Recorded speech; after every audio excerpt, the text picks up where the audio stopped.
Hey everyone, Mr. Sujano here. In today's video, we're going to take a quick peek at the Hyperkin Supa Retron HD, which was just announced to be released January 8th, 2018. In full disclosure, I did post a video on this yesterday. However, I did misstate something as pointed out by Leo DS in the comments. So I took those comments into consideration. I pulled the video to prevent any confusion and I'm reposting it now. So to get things started, the Supa Retron HD is a SNES clone console that will use an HDMI cable to play games on a high definition TV. So you can see here, it says Premium Retro Gaming Console for SNES and SFC, so Super Nintendo and Super Famicom. So looking at this graphic here, it says 720p, so it looks like it's upscaling the SNES games to 720p.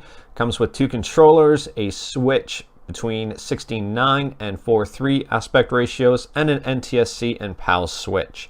So these features seem very similar to the already released Retron HD for the NES. So here's the Amazon ad for the Hyperkin Supa Retron NHD.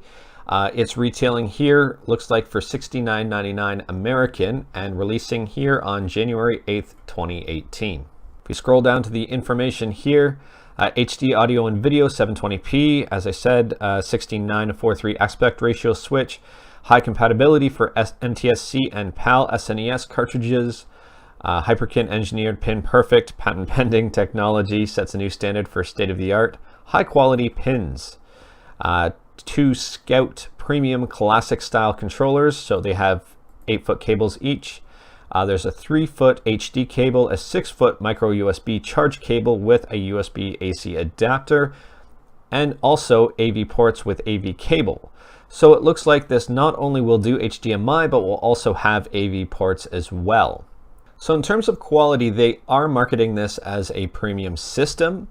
However, based on their other system that they released, the Retron HD, there are some things that you should look out for. Now, it did HD as well, so you can see here the HDMI as well as the AV cables, as well as the micro USB.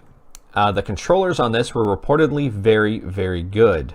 However, there were issues with the video output and the sound on the Retron HD. It fell behind competition in that manner. But if you are curious for the quality of this, someone actually already has one of these and has reviewed it. So I'm gonna leave a link in the description as well to RetroRGB's video here. It's the HDMI SNES review, Hyperkin's 720p Supa Retron HD. So you can get a really good look at the system. He actually takes it apart too, which I really, really like, and takes a look at the internals. So I will say that based on the information we have, I would not compare this directly to the analog Super NT, which is the very high priced at $199 US. But that's a really premium console, and that uses an FPGA versus this system on a chip. So high level speaking, the FPGA on the analog Super NT is rumored to be darn near close to perfect for running Super Nintendo games. And I will say that I might be going out on a limb here, but I'm pretty sure that the system on a chip here that is the Supa Retron HD will not run them as accurately as the analog Super NT. And this is complete speculation because we don't have the analog Super NT to test out in comparison to the Hyperkin Supa Retron N. However, they're in my opinion, two different ballparks. However, this does retail for a fraction of the price as the analog Super NT, and I would say that this is a relatively inexpensive way to get HDMI on SNES. And I will say that I really like the looks of this system. I think it looks really cool. It's a bit of a mashup between the Super Famicom and the North American Super Nintendo. Obviously the purple buttons here and the purple cartridge slot here more or less reflects the color scheme of the North American Super Nintendo, whereas the eject button, the power button, and the reset buttons all mimic the Super Famicom. So I have a bit of a love-hate relationship here with Hyperkin. I love the fact that they are making new retro items. I really, really, really like that. However, there is a bit of a dark history with them and RetroArch, especially regarding the Retron 5.